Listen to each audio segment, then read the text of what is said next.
After Victor Lang took the house, the car, and custody of both children, Mira used her last $300 to set up a folding table on Moreland Avenue and sell plates from her grandmother's recipe book. Later, she stood before a national television camera. Victor was watching. He was not ready for what he saw: hot oil and cold air. Mira stood behind that table with a wooden spoon and a faded notebook of recipes. She had not planned to sell food. She cooked because it was the only thing her hands knew. Mira grew up on Delray Street in the lower Ninth Ward of New Orleans in a house that smelled like smoked paprika and brown butter and something sweet underneath that she could never name but would recognize anywhere for the rest of her life. The house belonged to her grandmother, Etta Mae Carter. She cooked in that same kitchen every single day.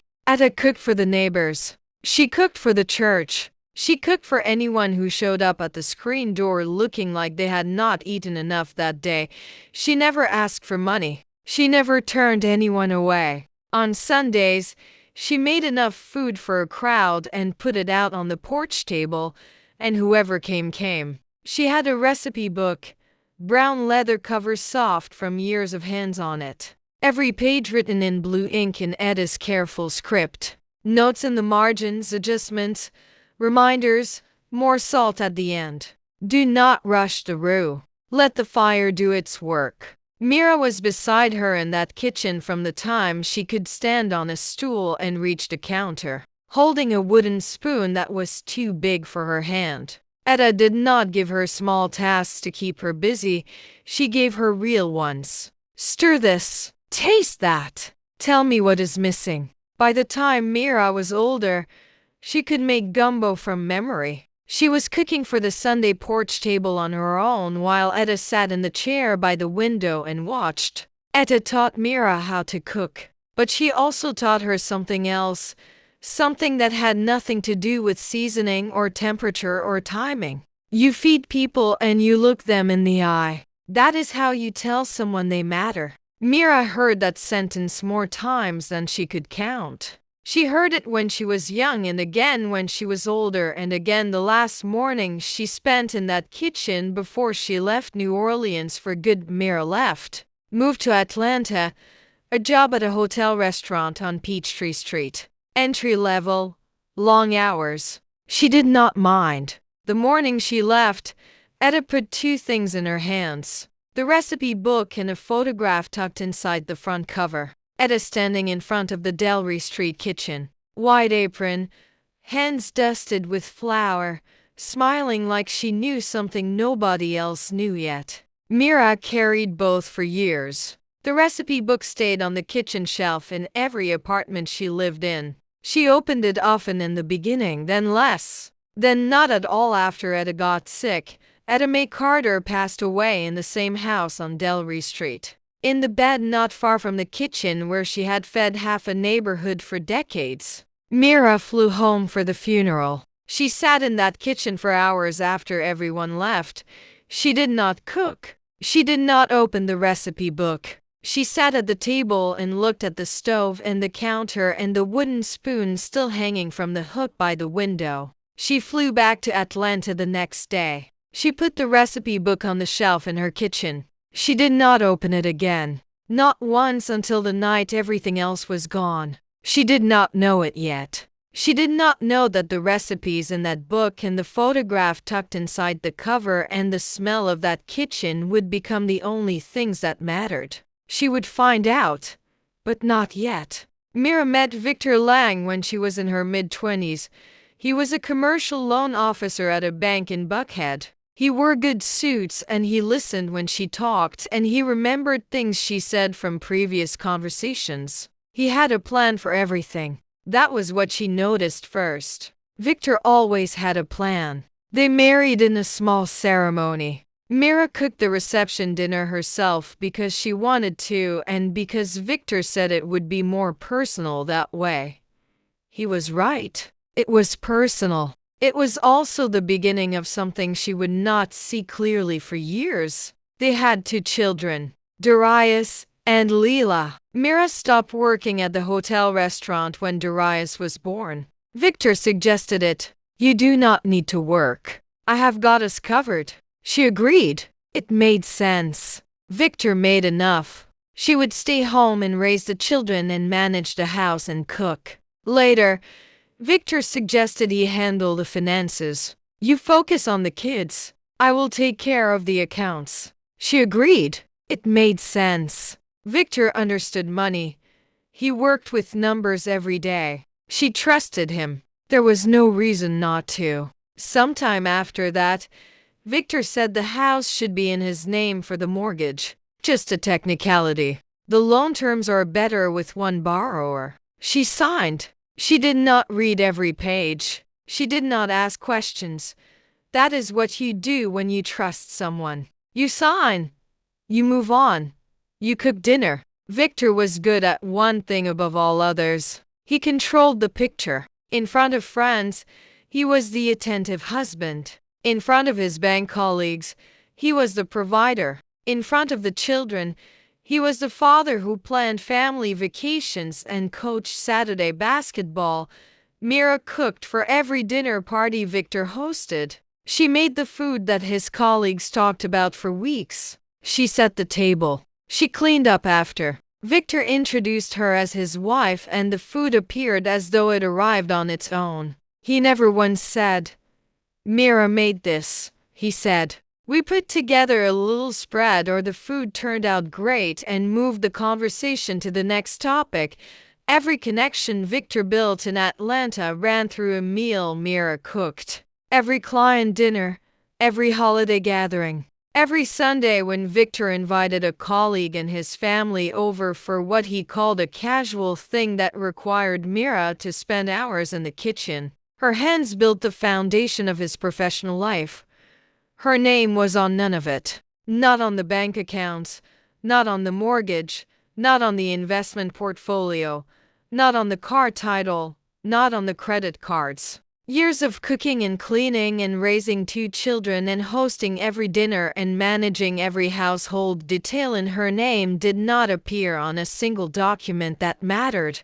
She did not notice. That is the thing about control. When it is done slowly, you do not feel the ground moving. You just wake up one day and the ground is somewhere else and you are standing on nothing. Victor started planning the divorce many months before Mira knew anything was wrong. He hired a family asset attorney. The attorney did not handle emotions. He handled structures. Victor did not need a therapist. He needed an architect.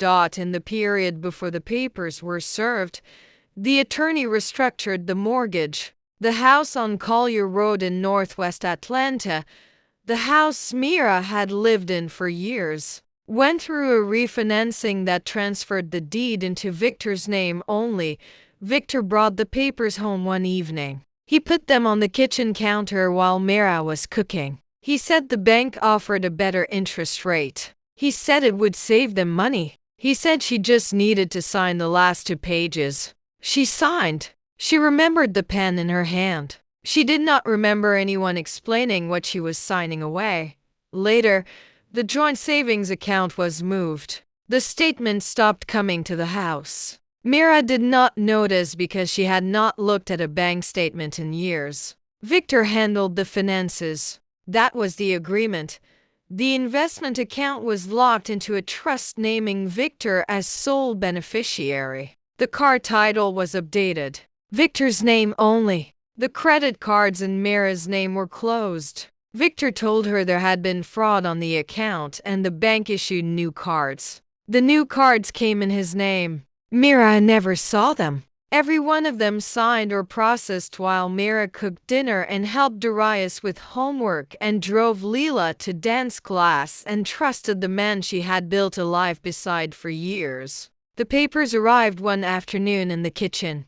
Mira was standing there. She had just turned the stove off. She was holding a dish towel. Victor set the envelope on the counter between the salt shaker and a bowl of rice. She opened it. She read the first page. She did not sit down. She stood and read every page through to the end. Then she set them on the counter exactly where Victor had placed the envelope. She did not say anything. Victor was standing in the doorway. He had been watching her read. She looked at him. He looked at her. Neither of them spoke. The hearing took place soon after. Victor's legal team moved fast because they had been moving for months already. The attorney filed for primary custody. The argument was simple. Mira had no income. Mira had no individual bank account. Mira had no employment history for years. Mira had no assets in her name. Mira had no credit history. On paper, Mira did not exist. The attorney presented financial records showing Victor as the sole provider. He presented the mortgage in Victor's name. He presented the bank accounts in Victor's name. He presented a stable home environment with 2 bedrooms for the children and a father with a good salary. The judge granted Victor temporary primary custody of Darius and Leela pending final divorce proceedings. Temporary. But the word did not feel temporary to Mira. The word felt like a door closing. She packed 1 suitcase. She took her clothes. She took the recipe book from the shelf. She took the photograph tucked inside the front cover. There was $300 left in an old checking account that neither Victor nor the attorney had found. A joint account from the first year of their marriage that Mira had forgotten about and Victor had never bothered to close. $300. The one thing they missed. She walked out of the house on Collier Road. Years in that house. The stove she had cooked countless meals on. The counter where she rolled dough with Leela on Saturday mornings. The kitchen table where Darius did his homework every night while she cooked beside him. She did not cry. She packed. Simone Brooks pulled up in a blue sedan, engine running. Simone did not get out. She did not need to. Mira put the suitcase in the back seat. She got in. She closed the door. Simone pulled away from the curb. Mira did not look back at the house. She looked at the recipe book in her lap. Brown leather cover, blue ink inside. A photograph of a woman in a white apron smiling like she knew something nobody else knew yet. $300 to her name. No house, no car, no children beside her, no credit, no employment history, no account with her name on it. He took the house. He took the car. He took the children. He took years of her hands in that kitchen and made them disappear from every document that existed. He left her with $300 and a recipe book. He thought he left her with nothing. Simone Brooks lived in a 2-bedroom apartment on Glenwood Avenue in East Atlanta. She was a night shift nurse at Grady Memorial. She worked long shifts and came home to a quiet apartment that smelled like coffee she had brewed hours earlier. Mira slept on the sofa, a blanket from the hall closet, a pillow from the spare room that Simone used for storage, $300 in an envelope inside her bag. The first few days, Mira did not leave the apartment. She did not eat much. She sat by the window in the living room and looked out at the parking lot and the street beyond it and the people walking to places they needed to be. Her phone had 2 messages from Darius. The first one said, "Mom, when are you coming back?" The second one said, "Leela keeps asking." Mira read both messages. She did not reply. She did not know what to say. She could not tell her son she was coming back because she did not know if that was true. She could not tell him she was fine because she was sitting on a borrowed sofa with $300 and no answer to give. She put the phone face down on the cushion. Days of nothing. Days of sitting and not calling and not eating enough and not knowing what the next thing was supposed to be. One night, Mira could not sleep. Simone was at work. The apartment was dark. Mira lay on the sofa and stared at the ceiling and listened to the sound of a car passing on Glenwood Avenue and then silence again. She sat up. She reached into her bag on the floor beside the sofa. She pulled out the recipe book. She had not opened it in years. Not since the funeral. Not since she sat in Edda's kitchen. on Delray Street and looked at the stove and the counter and the wooden spoon and decided she could not open this book without hearing her grandmother's voice inside it. She opened it. The photograph fell out of the front cover and landed on her lap. May Carter, white apron, flour on her hands, smiling like she knew something nobody else knew yet. Mira held the photograph for a long time. She did not move. She did not make a sound. Then she turned to the first page. Etta's handwriting. Blue ink. Careful letters. The recipe for red beans and rice. In the margin, a note in smaller script.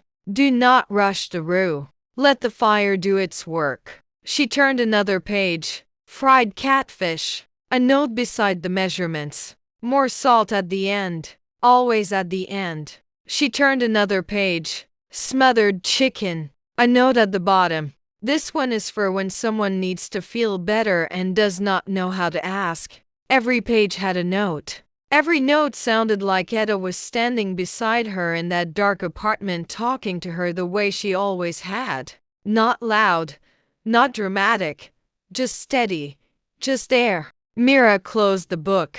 She held it against her chest. She sat on that sofa in the dark for a while longer. The next morning, she got up before Simone came home. She went into the kitchen. She opened the recipe book on the counter. She turned to a page and started cooking. When Simone opened the front door, the apartment smelled like smoked paprika and brown butter and something sweet underneath. The same smell, the same one from the kitchen on Delray Street, the same one Mira had carried in her memory for years. Simone stood in the doorway. Mira stood at the stove. They looked at each other. Neither of them said much. I need to find somewhere to sell this, Mira said. I know a Saturday market, Simone said. Mira divided the $300 on the kitchen table that afternoon for the food handler's permit and a temporary vendor license from Fulton County, for ingredients, for containers and foil trays and plastic forks. A little leftover, a buffer that would not buffer much. She took the bus to the Fulton County Health Department, stood in line, paid the fee, received a card and a permit number and a sheet of paper listing what she was and was not allowed to do. She bought ingredients at the discount grocery: chicken, rice, beans, spices, oil, foil trays from the restaurant supply store on Moreland, containers, plastic forks, paper napkins. One morning, Mira carried 2 large pots and a folding table borrowed from Greater Hope Baptist Church onto the bus. She rode to the East Atlanta Village Community Market on Flat Shoals Avenue. She set up at the far end of the row between a woman selling candles and a man selling wooden cutting boards. The other vendors had banners. They had canopies. They had branded signs and tablecloths and business cards and little holders. Mira had a folding table and 2 pots and containers and a piece of cardboard with her prices written in marker. She sold a few containers. People walked past. They looked. Some slowed down. Most kept walking. Mira stood behind the table and did not call out to anyone. She did not wave people over. She stood and waited. A woman stopped. Mid-50s. Church hat. She bought 1 container. She opened it right there at the table. She ate standing up. She did not say anything for a minute. Then she looked at Mira. This tastes like my grandmother's cooking.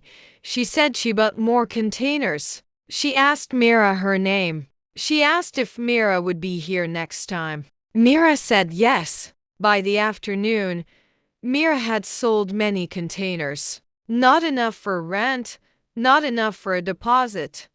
Not enough for anything except ingredients for next time. But a woman had come back for seconds. That was the only number that mattered.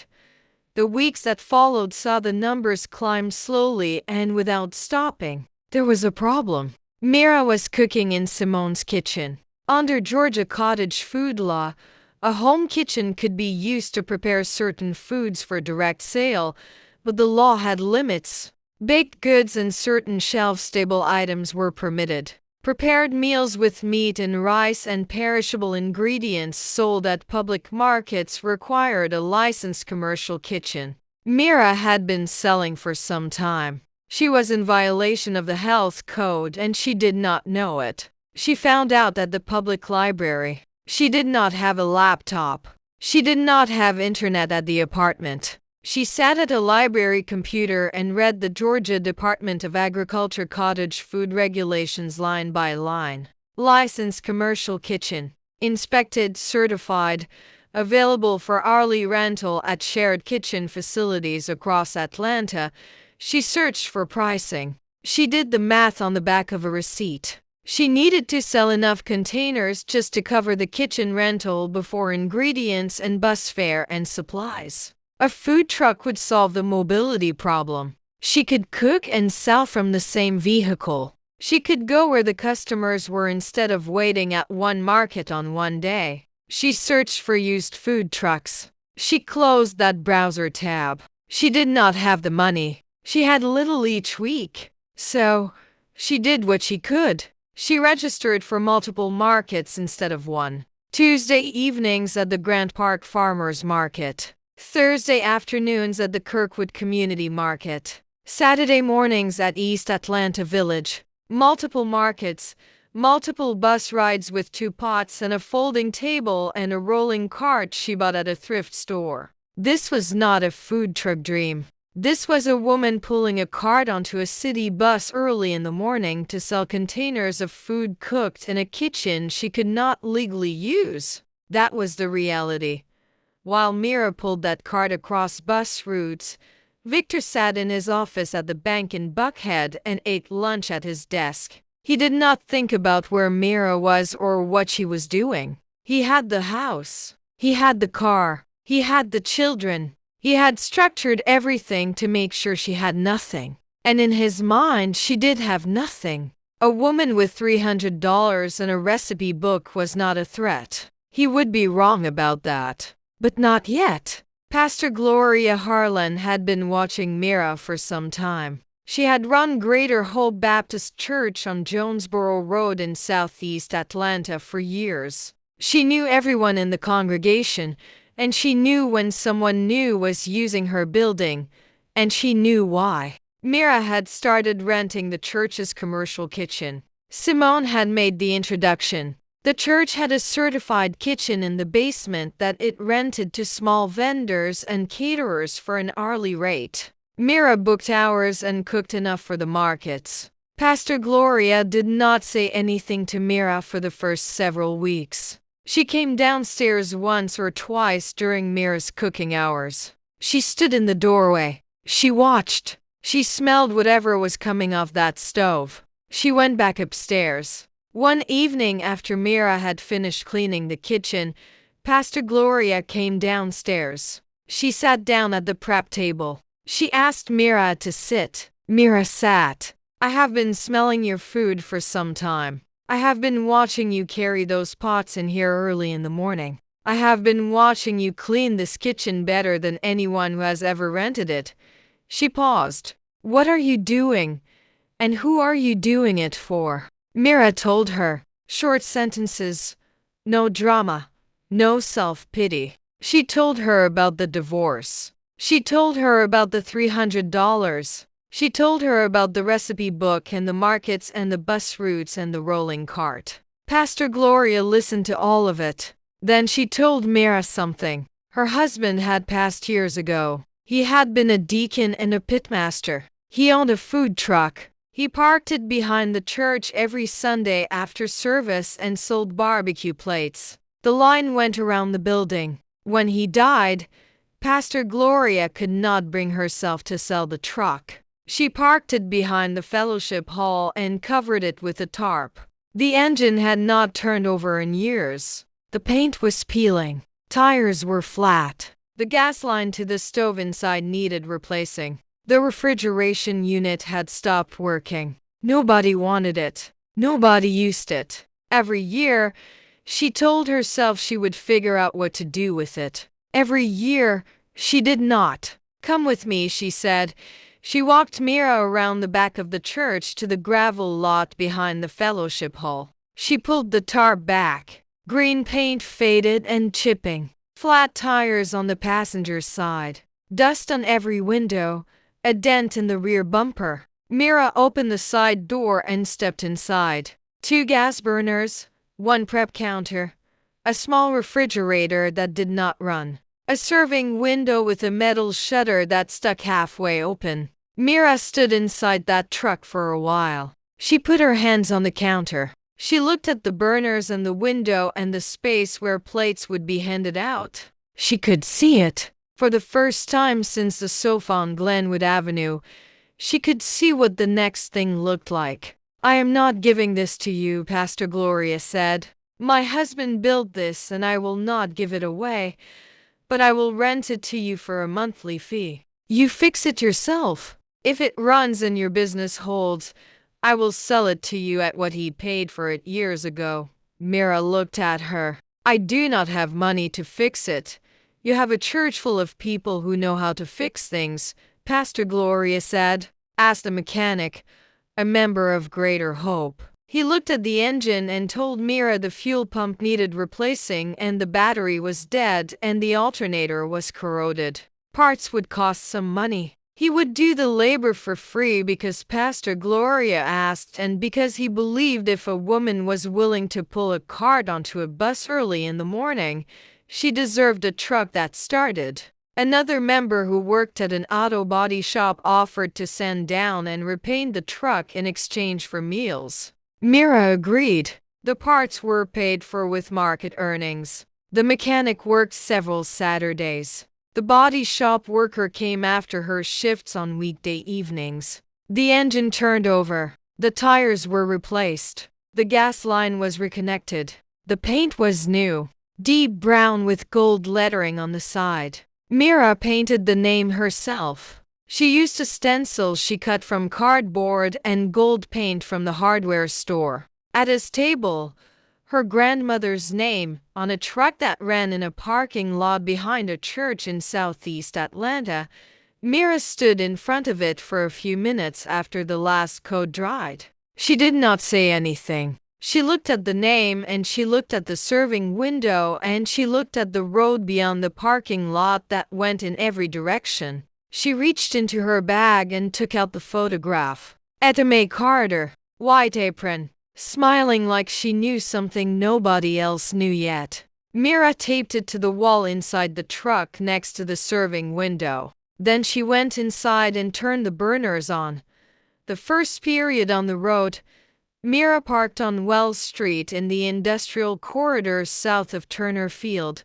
Lunchtime. Warehouse workers and truck drivers and construction crews from the site nearby. She sold plates. Smothered chicken over rice, red beans, fried catfish on Fridays. She sold plates after costs, minus gas for the truck, minus the monthly rental, minus the permit fees. Net profit was modest on the days she worked. Not enough for rent, not enough for a deposit, enough to keep the truck running and the stove lit. The weeks that followed saw sales increase. The construction crew started showing up in groups. A foreman came every day. He did not say much. He ordered the same thing, smothered chicken, extra rice. He told his crew. His crew told the crew on the next site over. By the end of the first month, Mira was selling many plates daily. Cost per plate was known from bulk ingredients. Every night, Mira sat at the small table in Simone's apartment and wrote in a notebook. Revenue on the left side, costs on the right, notes at the bottom. Catfish sells out first on Fridays. Red beans move slower on Wednesdays. Add corn muffins next week. Later, she added a second stop downtown on Peachtree and Andrew Young International Boulevard in the evening. The after-work crowd.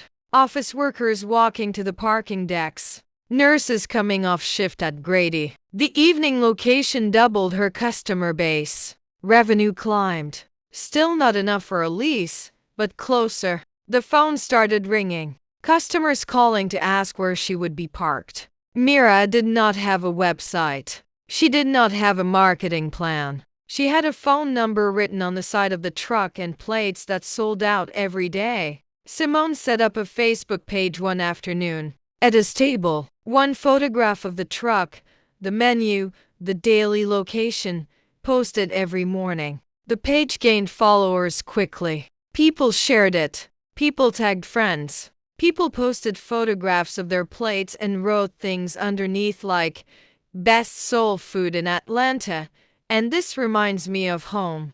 Consistent revenue. Mira kept the notebook. She did not miss a single night of writing in it. She tracked every dollar in and every dollar out the way her grandmother used to track every recipe carefully in ink without shortcuts.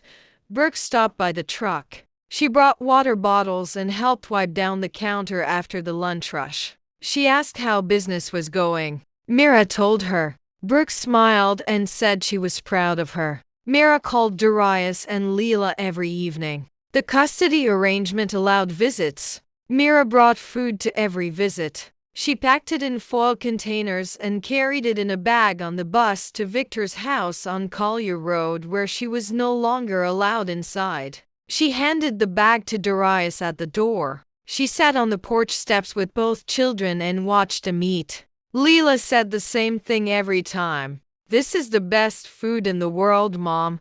Mira did not say anything. She smiled. One evening, Darius said something else. He said it quietly between bites. "Dad asked why you are selling food on the street." Mira looked at him. "What did you tell him?" "I told him it was good," Darius said. Victor knew. He had been asking the children questions. "Where does she park? How many customers? Is anyone helping her?" The questions sounded casual. They were not casual. Victor was keeping track. Mira did not know that yet. She would find out soon. Mira filed a motion for joint custody of Darius and Leela. Her lawyer, a dedicated attorney from Atlanta Legal Aid, prepared the filing. She had handled many custody cases. She had not lost one where the mother could demonstrate stable income and housing. She had also never gone up against Victor's attorney. The response came quickly. The custody review hearing was held at the Fulton County Superior Court. Mira sat on one side of the courtroom. Victor sat on the other. They did not look at each other. The attorney went first. He presented screenshots of the Edda's Table Facebook page. He presented photographs of the food truck parked on Wells Street. He presented Mira's self-reported income and noted that it fluctuated. He presented the fact that Mira had been living on a friend's sofa for the first period following the divorce and had only recently secured independent housing. He framed every piece of evidence the same way. Instability. A woman who could not hold consistent income. A woman without a permanent address initially. A woman running what he called an informal street food operation rather than a real business. "This is not a stable environment for children," the attorney said. He did not mention that Mira had a food handler's permit. He did not mention the commercial kitchen certification. He did not mention the truck rental agreement or the vendor license. He mentioned none of those things because mentioning them would make Mira look like what she was, a business owner. The lawyer went second. She was younger. She did not have his suits or his voice or his reputation in that courtroom. She had a folder inside the folder. Months of self-employment tax filings showing consistent upward revenue. A signed lease for a studio apartment on Memorial Drive. Mira's name on it. A food handler's permit from Fulton County. A commercial kitchen rental agreement with Greater Hope Baptist Church. A truck lease agreement with Pastor Gloria Harlan. Letters from regular customers, each one handwritten, each one saying the same thing in different words. "This woman works hard. This woman feeds people. This woman shows up." And one letter from Pastor Gloria Harlan, stating that Mira had rented the kitchen without missing a single payment. Stating that Mira was a responsible tenant and a person of character. Stating that the community trusted her with their food and with their children. The judge read through everything. She looked at the attorneys. She looked at Mira. She did not rule. She continued the case for a period. She said she wanted to see sustained income and confirmed housing stability before making a custody determination. She said both parents would maintain the current arrangement during the continuance. She closed the folder and called the next case. Mira walked out of the courtroom and stood in the parking lot. She needed to hold steady revenue without a gap. She needed to keep the apartment. She needed to file more months of clean tax records. She needed to not miss a single payment on anything. She looked at her phone. One message from Leela. "Are you coming to get us, Mom?" Mira worked long hours. She cooked in the church kitchen early. She drove the truck to Wells Street for lunch. She drove downtown for dinner. She added 2 new dishes from the recipe book. Eta's fried okra, Eta's peach cobbler. Both sold out the first day. Revenue climbed. She signed a lease renewal on the studio apartment confirmed address. She mailed a copy to her lawyer. She filed another month of self-employment taxes. Gross revenue up. A woman walked up to the serving window on Peachtree Street one evening. She was short-haired, press badge clipped to her jacket. She ordered 1 plate smothered chicken. She ate standing on the sidewalk. She finished. She came back. "How long have you been doing this?" she said. Mira told her. Short sentences. No drama. The woman nodded. She said her name was Tara Ellison. She worked at the local news affiliate. She was producing a series on small business owners in Black communities across Atlanta. "Can I feature you?" she said. Mira looked at her. "I need to think about it." "Take your time," Tara said. Mira called Simone that night from the studio apartment. She sat on the floor next to the mattress with the phone on speaker and the recipe book open on the counter across the room. "A reporter wants to do a piece on me," Mira said. Simone was quiet for a moment. "What would Etta say?" Simone said. Mira looked at the recipe book across the room. She did not answer right away. She called Tara the next morning.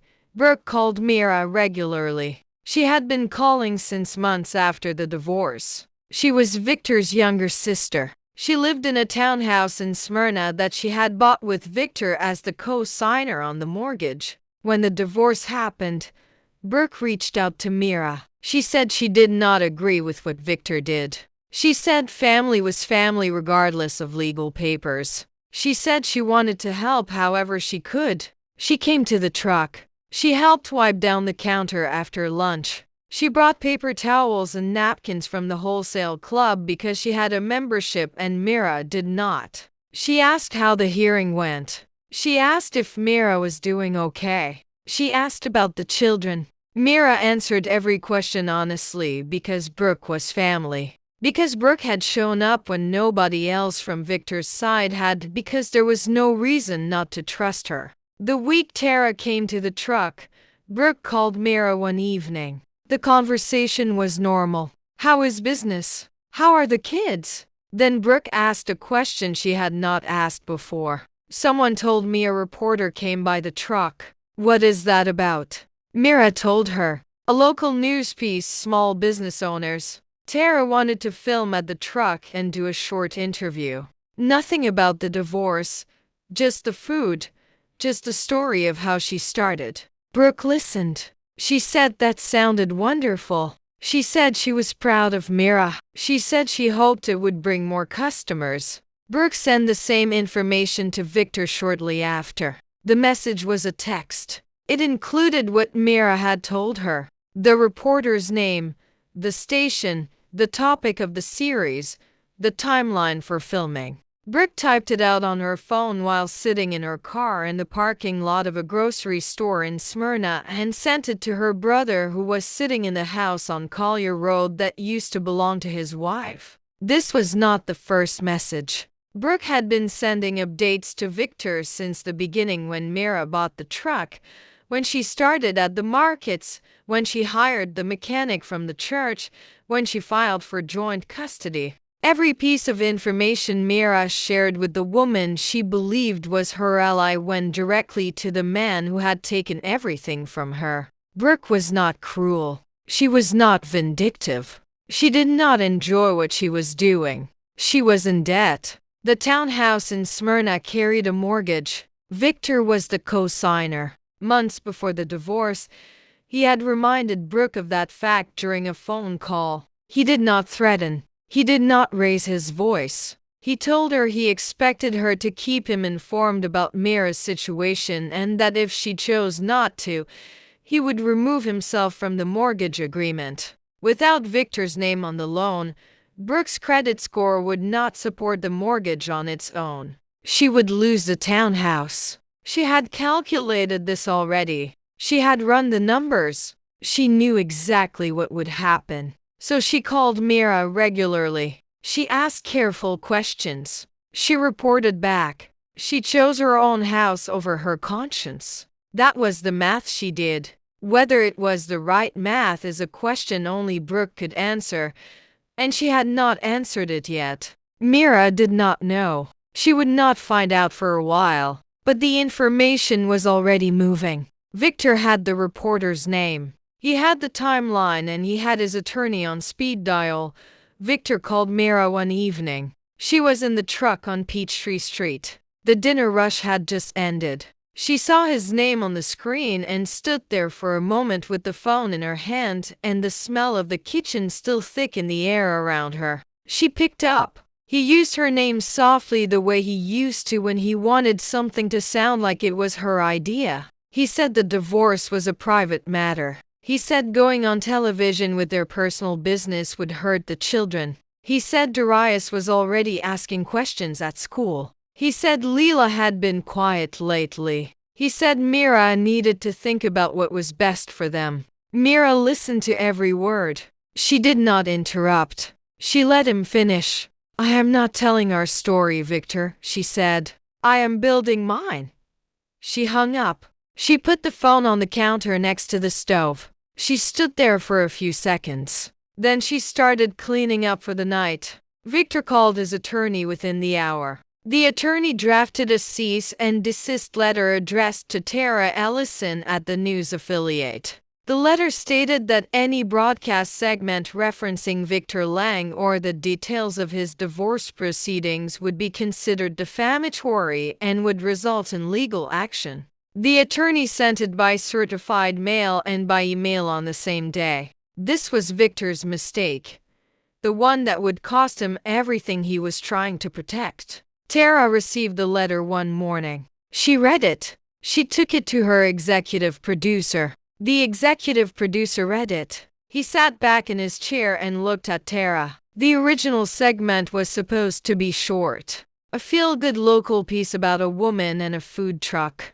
Human interest. The kind of story people watch and forget by dinner. The cease and desist changed that. A man sending a legal threat to a news station to stop a story about his ex-wife selling plates of food from a truck. The executive producer saw something bigger. Not a food story, a power story. A woman who lost everything rebuilding in public while the man who took it tried to shut her down from behind a lawyer's desk. The segment expanded significantly. From local to prime time. Victor had turned a food truck story into a story about control. The exact thing he did not want anyone to see. At the same time, the attorney filed a supplemental brief with the judge's court. The filing argued that Mira was actively seeking media attention rather than focusing on the stability of her children. The attorney attached screenshots of the Facebook page with many followers.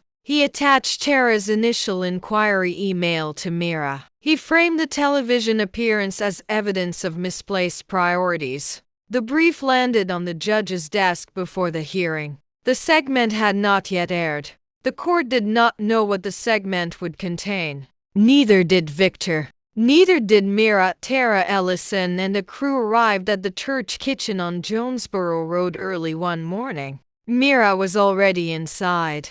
The stove was on. The recipe book was open on the counter. Etta's smothered chicken. Tara did not direct anything. She told the cameraman to shoot what he saw. Mira cooked the way she cooked every morning. She did not look at the camera. She did not perform. She measured and stirred and tasted and adjusted the way Etta had taught her to do it decades ago in the kitchen on Delray Street. They followed her to the truck. They filmed her driving to Wells Street. They filmed the setup, the serving window opening, the first customers walking up, the line that stretched past the corner by noon. Tara interviewed Mira inside the truck between the lunch and dinner shifts. Mira sat on the prep stool with her hands in her lap. She told Tara she started with $300 and a folding table and a recipe book her grandmother gave her when she left New Orleans. She did not say Victor's name. She did not describe the divorce. She did not say what was taken from her or how it was done. I lost everything I thought I had. Then I found everything I actually needed. The camera moved to the recipe book. Brown leather cover. Blue ink. Etta's handwriting. Notes in the margins.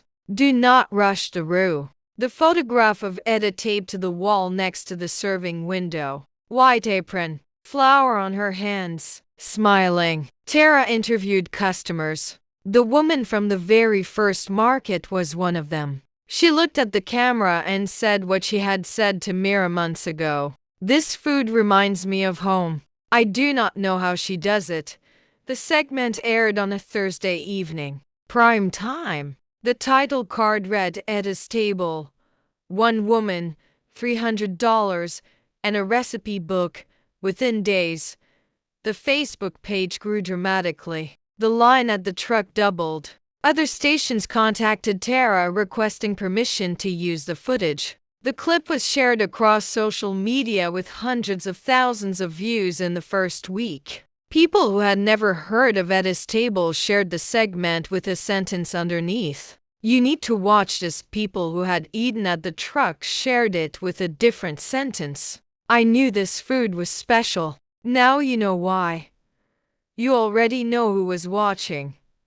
That evening, after the last customer left, Mira closed the serving window. She turned off the burners. She stood alone inside the truck. The recipe book was open on the counter. The photograph of Etta was on the wall beside her. The truck smelled like smoked paprika and brown butter and something sweet underneath. Mira stood there for a while. She did not say anything. She closed the book. She turned off the lights.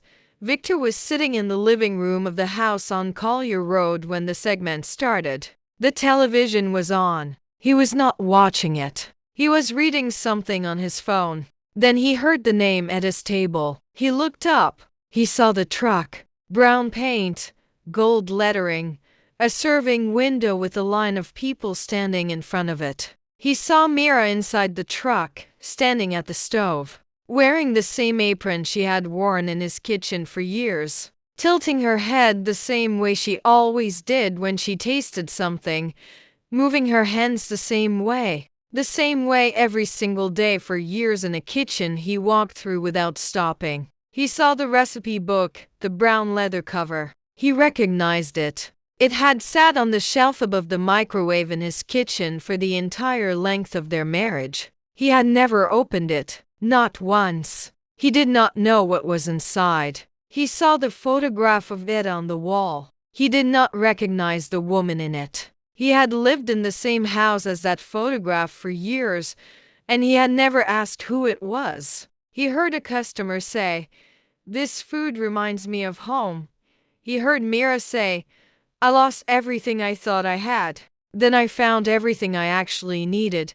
He saw the number on the screen. $300. That was what the attorney had told him was left in the old checking account. Not worth pursuing. $300 was nothing. $300 was a food truck with thousands of followers and a line around the block and a news segment that many people had already watched. Victor picked up the remote. He turned the television off. He sat in the living room of the house he had taken from his wife and looked at the dark screen.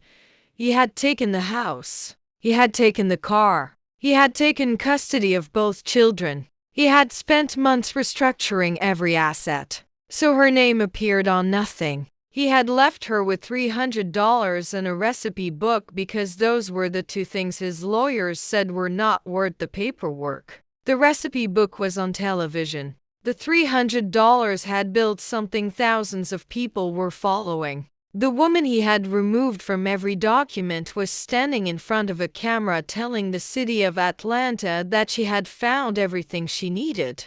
And the thing she found was the thing that had been in his house for years on his shelf in his kitchen right in front of him. He did not see it then. He saw it now. It was too late. Victor picked up his phone. He called his attorney. "Can we use this against her in court?" he said.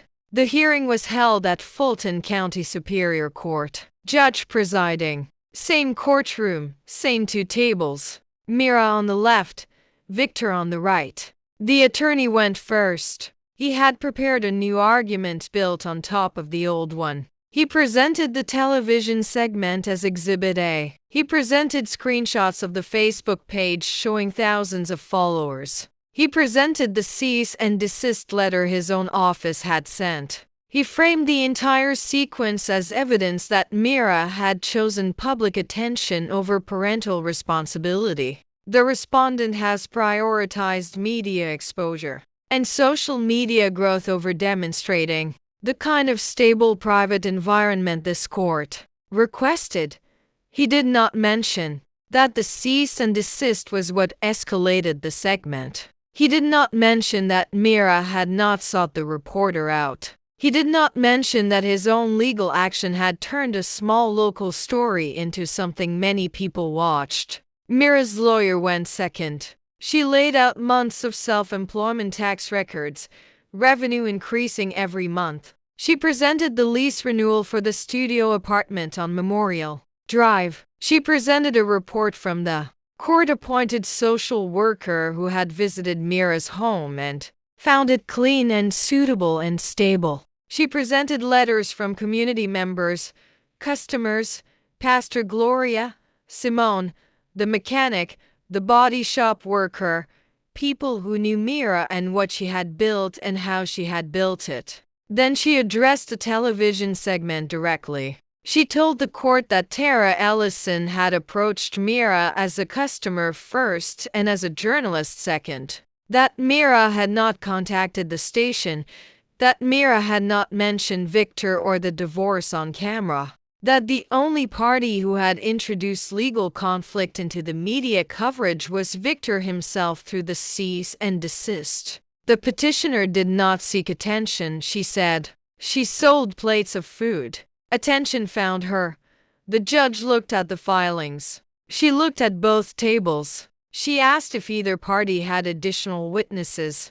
The attorney said no. Mira's lawyer said yes. The courtroom door opened. Brooke walked in. Victor turned in his chair. He looked at his sister. Brooke did not look at him. She walked to the front of the courtroom and took the witness stand. Mira's lawyer asked Brooke to state her relationship to both parties. Brooke said she was Victor's sister. She said she had been in contact with Mira since months after the divorce. The lawyer asked Brooke why she had contacted Mira. Brooke said she wanted to help.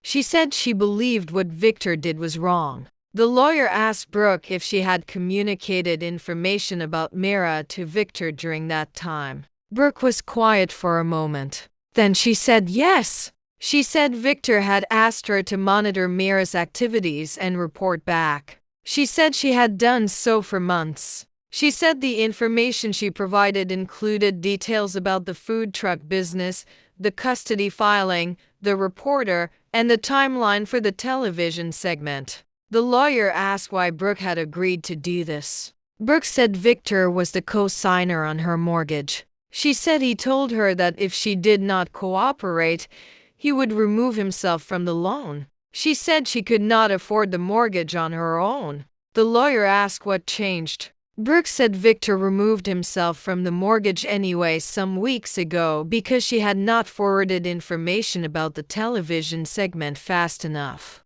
Brooke said she lost a townhouse in Smyrna. The bank began foreclosure proceedings.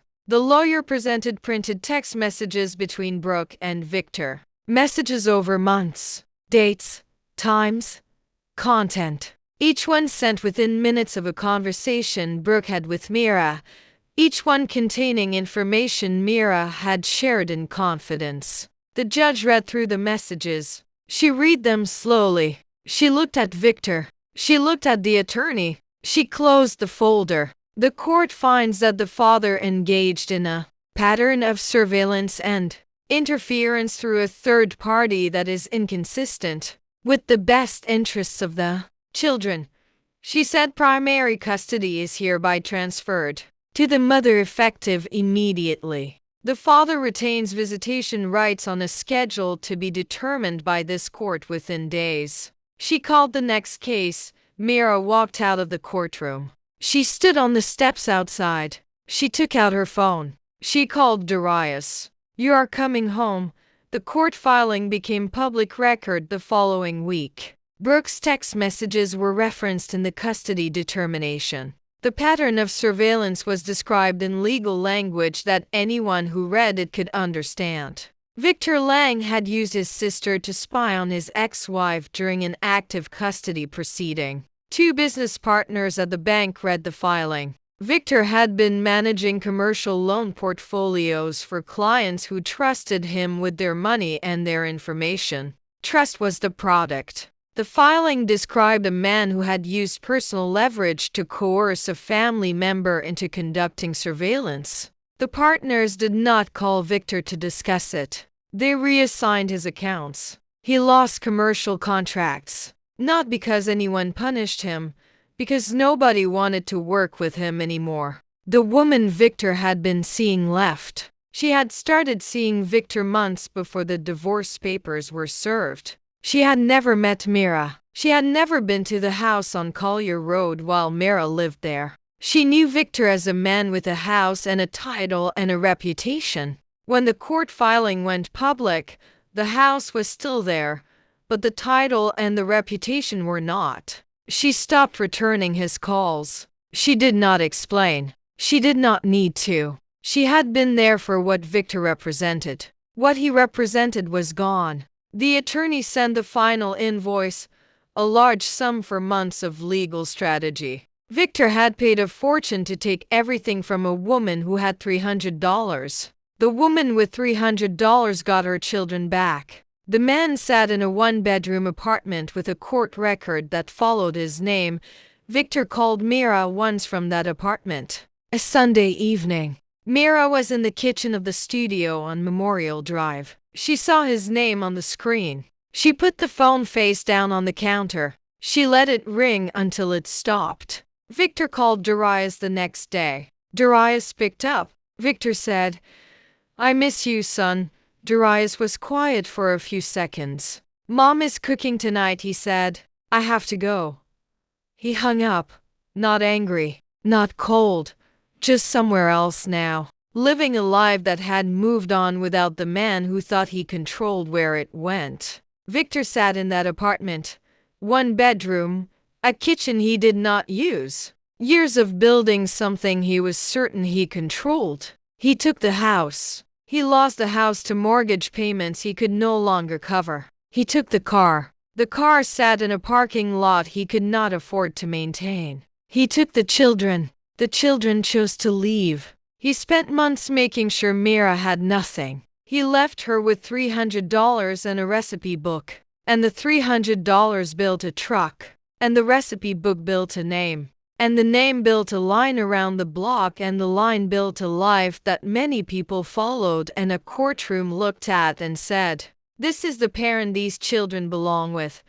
He had built exactly what he deserved.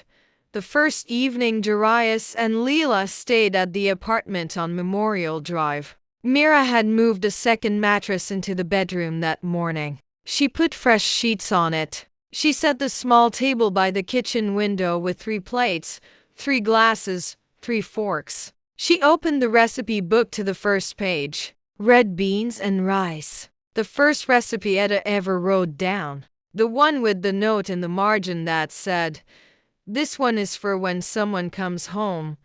Mira cooked it the way Etta taught her. Slowly, without rushing, she let the fire do its work. On the wall above the stove, she had hung the photograph frame now. Plain wood, clean glass, Etta Mae Carter. White apron, flour on her hands, smiling like she knew something nobody else knew yet. Leela came into the kitchen first. She looked at the photograph on the wall. "Who is that?" she said. "That is the woman who taught me everything I know," Mira said. They sat down. 3 people at a small table in a studio apartment on Memorial Drive. Mira put the food on their plates. Darius ate without talking. Leela took a bite. She looked up at her mother. "This is the best food in the world, Mom." The same words, the same voice. A different place. Not the porch steps of a house she was no longer allowed inside. Not a visit with a time limit. Home. Mira looked at her children. She looked at the photograph on the wall. She looked at the recipe book open on the counter. She could smell it. Smoked paprika and brown butter and something sweet underneath. You feed people and you look them in the eye. That is how you tell someone they matter. Mira did not say anything. She watched her children eat. Victor took the house. He took the car. He took the children. He took years of Mira's work and made it disappear from every document he could find. He left her with $300 and a recipe book. He thought he left her with nothing. He left her with everything because the one thing Victor never understood about Mira, the one thing he could not take because he could not see it, was where she came from. A kitchen on Delray Street. A grandmother who fed anyone who was hungry and never asked for money. A recipe book with pages of careful handwriting and notes in the margins that said things like, "Do not rush and let the fire do its work. And this one is for when someone comes home." He had every advantage. He had lawyers in months and every document restructured in his name. And he still missed the thing that mattered. You cannot take what you cannot name on a document. And you cannot buy back what you never learned to value. Some people spend their whole lives building things they can put their name on. Mira inherited something that could not be filed or transferred or locked in a trust. A recipe, a wooden spoon, a photograph of a woman in a white apron who bottled her whole life into a book and trusted that the right person would carry it forward.